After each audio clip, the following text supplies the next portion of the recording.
The Young and the Restless spoilers. Paris had always been the city of light, of romance, of rebirth, or so Mariah Copeland had told herself the first time she and Tessa Porter walked its streets hand in hand, chasing the kind of healing they believed could be found somewhere between cafes and cobblestone dreams.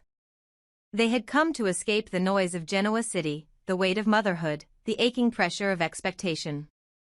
But what Mariah brought back with her after that trip was not clarity. It was a shadow. And that shadow now threatened to devour everything they had built together. It had started subtly, like a chill in spring. Mariah had grown quiet. She flinched when touched. She spent hours staring out the window of their apartment as though searching for something she couldn't explain. Tessa, ever the devoted partner, had tried to reach her, through music, through memory, through desperate reassurances. But Mariah had built walls taller than anything Tessa could scale. And then came the whispers. The name she repeated in sleep. The mention of a man. A stranger. Someone who had approached her in Paris. Flirted with her. Pressured her. Changed her. Tessa asked once, gently, if anything had happened. Mariah had denied it. But the denial was hollow. Empty. And now, back in Genoa City, that hollowness had curdled into something worse, resolve. Mariah had made a decision. One that would tear the ground from beneath both their feet. The confrontation was brutal.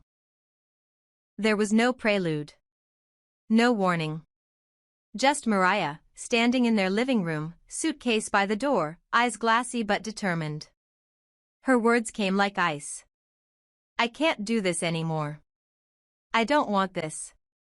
I don't want us. Tessa froze. She thought she had misheard. But the truth came in waves. Mariah didn't soften. She didn't offer hope. She didn't explain. She simply said enough to break every part of Tessa that still believed in forever. You don't know who I am anymore, she whispered. And I don't want to be found. Tessa begged. She cried. She asked if it was someone else. Mariah didn't answer. Because to answer would be to confirm what Tessa already suspected, that someone else had touched her.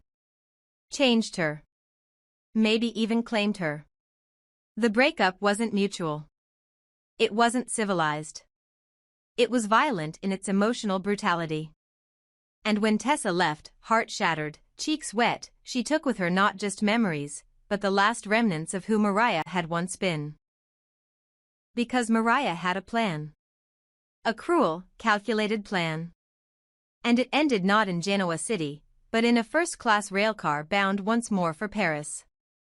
But this wasn't a vacation. This was an unveiling. The private train cabin was a symphony of opulence. Velvet seats. Polished mahogany. Crystal flutes filled with vintage champagne. Outside, the French countryside blurred like watercolors. Inside, Carter sat beside Mariah, while a man in shadow leaned against the far wall, his features obscured. For now. Mariah's transformation was complete. No longer trembling. No longer confused. She sat poised, radiant, chillingly composed in a blood-red gown that left no room for innocence. Whatever had broken inside her had been remade into something colder, sharper. And she had no regrets.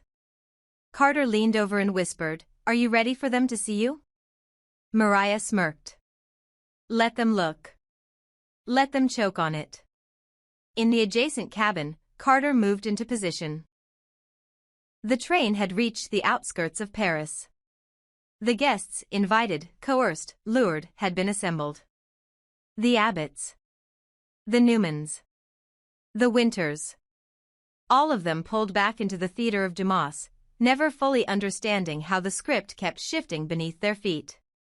But this time, it was not J.T. Hellstrom who would greet them. That story had already blown the doors off Geneva's diplomacy. No, this time, the name would be different. As Carter stepped into the main hall, he raised his glass. "Ladies and gentlemen," he began, his voice echoing over the sound of clinking metal and murmuring panic. Tonight is not about apologies. It's about truth. You've heard the name. You've followed the whispers. You've seen the fallout. But now, I present to you the man himself. The mind behind it all. The architect of your retribution. I give you Aristotle Dumas. The doors opened. And out stepped Cain Ashby. The room exploded. Gasps. Screams. Chairs toppled. Victor stood up so fast he knocked over a table. "What the hell is this?" he shouted. Cain walked slowly into the room, a predator unmasked. His smile was not joyous. It was controlled. It was victorious. "There's no JT," he said calmly. "Never was. That was just part of the myth. I needed a ghost. And Genoa City gave me one." He turned toward Carter. "Shall we finish the introductions?" Carter nodded. And standing at his side, the woman you thought you knew. The woman who broke free from the lies you all wrapped around her. Please welcome the queen beside the king. Dumas's partner. And his lover. Mariah Copeland. Mariah stepped into the light. And the room went dead. Tessa, who had somehow forced herself to attend this nightmare under the guise of closure, let out a strangled sob. Her hand flew to her mouth. Her knees buckled. Nick caught her before she hit the floor. Devon stepped back in disbelief. Sharon whispered, "No," Victor stared. "That's not possible." But it was. Mariah walked with calm defiance, her eyes scanning the room like a goddess returning to claim her place. She didn't flinch at the horror. She welcomed it. "You all wanted truth," she said. "Well, here I am. Not broken. Not afraid. Reborn." Someone, Jack, maybe, muttered, "What the hell happened to you?" Mariah turned to Cain and took his hand. They did. "But I'm done apologizing." The whispers exploded. How had this happened? When? Why? The betrayal was too vast to process. But there it stood, Cain Ashby, now revealed as Aristotle Dumas, the puppet master. And Mariah, the woman they had thought lost, wasn't his victim. She was his accomplice. And perhaps worse, his match. Would you like me to continue with how Sharon, Devon, and Tessa respond? Or reveal more about the transformation that led Mariah down this dangerous road? The revelation had detonated through the train like a bomb with no warning. No smoke, no ticking, just sudden, irreparable fallout. And at the center of it all stood Mariah Copeland, once a daughter, a lover, a survivor, now a stranger. The red silk of her gown clung to her like a flag of rebellion, her expression calm, composed, and terrifying in its detachment. Around her, Genoa City's elite floundered in disbelief. Tessa had crumpled into Nick's arms. Sharon looked pale and older, as if watching her child transform into something unrecognizable had sapped years from her body in seconds. But Mariah didn't see them anymore. Her eyes were fixed only on Cain, no, Dumas, the man who had brought her to this moment of revelation, of transformation, of power. But not everything was as it seemed. Because the love story that now stunned the room had not begun with clarity, nor honesty, nor full understanding. It had begun in Paris. Quietly. Secretly. Under skies that made everything feel forgiven, under nights where names were irrelevant and pasts could be rewritten with nothing more than a touch. He hadn't introduced himself as Cain Ashby. He had used only his alias as Dumas. And the man he portrayed was intoxicating, mysterious, devastatingly charming, emotionally attuned in a way that Mariah had never known. He made her feel seen. Wanted. Needed. He didn't see her as damaged. He didn't see her as Tessa's other half. He saw her as whole. Mariah had fled to Paris to escape the chaos of her own mind, tormented by recurring images of a stranger who haunted her there, a man she couldn't place but who had awakened something dark and shameful in her. Perhaps that encounter had left her vulnerable. Or perhaps it had simply opened her to the idea that life as she knew it could end, and something else could take its place. And then there he was. Dumas. Seductive. Gentle. Attentive in ways she had longed for. She had fallen, slowly at first, then all at once. Nights spent in his arms had erased years of struggle. When he whispered promises of building a future, a real future, she had believed him. Why wouldn't she? He wasn't a villain then. He was her beginning again. It wasn't until the train, this awful, decadent, hellbound train, that she saw the truth. When Carter introduced Cain Ashby, alive and unrepentant, as Aristotle Dumas, the blood in her veins had turned cold. The name Cain had meant little to her in Paris. She knew of him, vaguely. The man who'd once been with Lily. A name in a family tree. Nothing more. But now, seeing him again, the bone structure beneath the sculpted beard, the smirk that belonged to a different life, the pieces slammed into place. He hadn't just seduced her. He had hidden himself. Lied to her. And yet, her hand never left his. Because in her belly, something stirred. And it wasn't anger. It was life. She turned to the crowd, to the horror painted across every face, and spoke the final nail into the coffin. "I'm pregnant," she said. "With Cain's child." A sound escaped Sharon's throat. Not quite a scream. Not quite a sob. Something primal. Something only a mother could make when she watches her child be torn away not by death, but by choice. The room descended into pandemonium. Nick stormed forward, fury exploding behind every step. "You manipulated her," he roared at Cain. "You preyed on her. You knew exactly what you were doing." Cain didn't step back. "She's not a child. She chose me. And I chose her. She didn't know who you were. I showed her who I am. Maybe for the first time in my life." Tessa, trembling, tried to stand, but her knees buckled. "You used her," she whispered. "You broke her. You ruined her." Mariah stepped forward now, her voice ice. "No. He saved me. He saw the pieces of me no one else wanted. Not you. Not Genoa City. And not this family that only loves me when I'm quiet and grateful and easy to control." Victor was silent, but his hand drifted once again to the inner pocket of his jacket. The war was no longer metaphorical. The enemy was no longer a name. It was Cain. And it was Mariah. Devon whispered to Amanda, "You knew, didn't you?" Amanda's voice trembled. "I knew something. But not this." Sharon found her voice at last. "Mariah," she pleaded. "He's using you. Just like that man in Paris. Just like they all have. You're not thinking clearly." "I've never seen clearer," Mariah replied. "And I won't let any of you take this from me. Not again.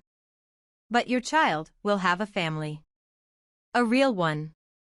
Not built on judgment or shame or secrets." Cain's arm slipped around her waist. "We'll leave tonight. Let them unravel. Let them eat themselves alive in this tomb of hypocrisy." Victor growled. "You think this ends here? You think we'll let you walk out with one of ours?" Mariah turned.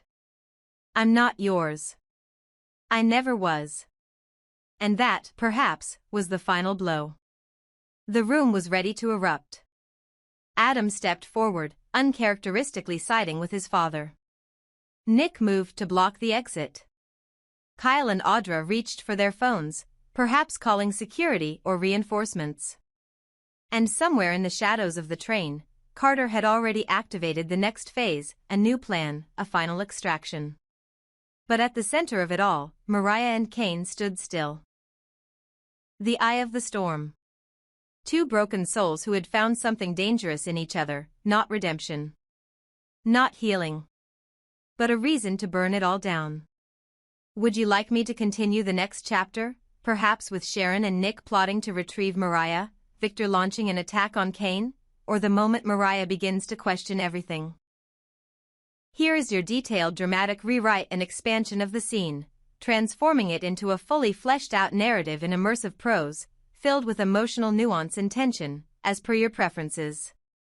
The storyline centers around Danny, Phyllis, Daniel, Tessa, and Christine, and sets up an emotionally charged, reflective moment with subtle undercurrents of jealousy, healing, and father-son connection. The soft notes of the grand piano faded into silence as Danny Romolotti closed the lid gently, letting the quiet settle between father and son. The private room of the Genoa City Music Hall was nearly empty, just the two of them, a few scattered music sheets, and the echo of old memories brushing against the high walls. Danny turned slightly, his gaze drifting toward Phyllis, who had just stepped into the hallway outside, her voice animated as she exchanged a few words with a passing server. There was a strange energy about her lately, vibrant, calculating, more alive than she had been in months, and that worried him more than he was willing to admit. "I just hope she's not getting too cozy with Dumas," Danny murmured, mostly to himself but loud enough for Daniel to hear. Daniel, seated nearby, looked up, the fatigue behind his eyes barely concealed. "You mean Kane?" he asked dryly. "Or whatever name he's using now?" Danny nodded. "That man has trouble tattooed all over him. And Phyllis, well, she's like a moth to the flame sometimes." Daniel forced a half-smile. "She's always been like that. Finds danger charming until it sets the house on fire." He sighed, rubbing the back of his neck. "She'll be fine. Eventually." There was a moment of quiet between them before Danny reached across and put a reassuring hand on his son's shoulder. "What about you? Are you okay?" Daniel exhaled slowly, his expression tightening. "Honestly? I don't know. Everything with Mom. It's been exhausting. I keep trying to help, to hold her accountable without pushing her over the edge, but it's like trying to rebuild a house while it's still on fire." He paused, then added, "I'm trying to focus on my own healing. Music helps. Writing helps. But some days I feel like I'm just going through the motions." Danny gave him a look of quiet understanding. "It shows in your music, not the going through the motions part. The depth. The ache. It's raw. Real. That's something you can't fake." Daniel cracked a small smile. "Yeah. I've been playing a lot with Tessa lately. She gets it. She doesn't try to fix anything. Just lets it be messy." Danny raised an eyebrow at the mention of Tessa, curiosity creeping into his tone. "You and Tessa, you've always had a good connection. She's a hell of a musician. A good soul too. You two are just friends, right?" Daniel chuckled lightly, shaking his head. "Dad. Come on." He leaned back in his chair. "We're friends. That's it. She's married, or was, anyway, and she's dealing with her own mess right now. Mariah's gone off the rails, and Tessa's just trying to breathe. We play music. We talk. It's safe." Danny nodded slowly, studying his son's face. "Sometimes the people we find comfort in, they show us parts of ourselves we forgot were still there." "Yeah," Daniel said, his voice softer now. "That's exactly it. When we play, it's like for a little while, the world makes sense again." Danny smiled, a little wistfully. "I remember that feeling." A beat passed. "And Christine?" Daniel asked gently, shifting the focus back. Danny's face lit up, the lines in his expression softening. "We're good. Really good. Better than we've been in years. I think this time, we've figured it out." He hesitated for a moment, then took a breath.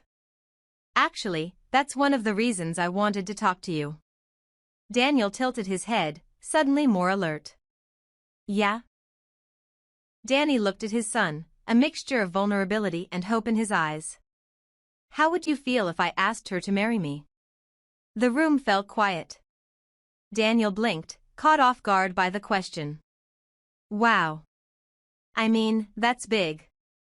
I know, Danny said. It feels big. But it also feels right. We've circled each other for so long, years of missed timing, unresolved baggage, everything. But now? It's clear. I want to spend the rest of my life with her. Daniel smiled slowly, the sincerity of his father's words settling in. Then do it. Life's too short to wait for perfect timing. If she makes you happy, don't waste another second. Danny reached out and squeezed his son's arm. Thanks, son. That means more than you know. Daniel nodded, a genuine smile breaking through the fog that had clouded him for weeks. I hope when it happens, it's not on a train surrounded by people screaming at each other over secret identities. Danny laughed, the sound rich and real. No promises. This is Genoa City, after all. They both laughed, the tension dissolving briefly as the shared moment stretched between them. Outside, Phyllis's laughter rang out, sharp and flirtatious, followed by the deep, unmistakable voice of Cain. Danny frowned. And just like that, the storm began to creep back in. Would you like me to continue with Danny confronting Phyllis about her connection to Dumas, or have Daniel discover something unexpected about Tessa's true feelings?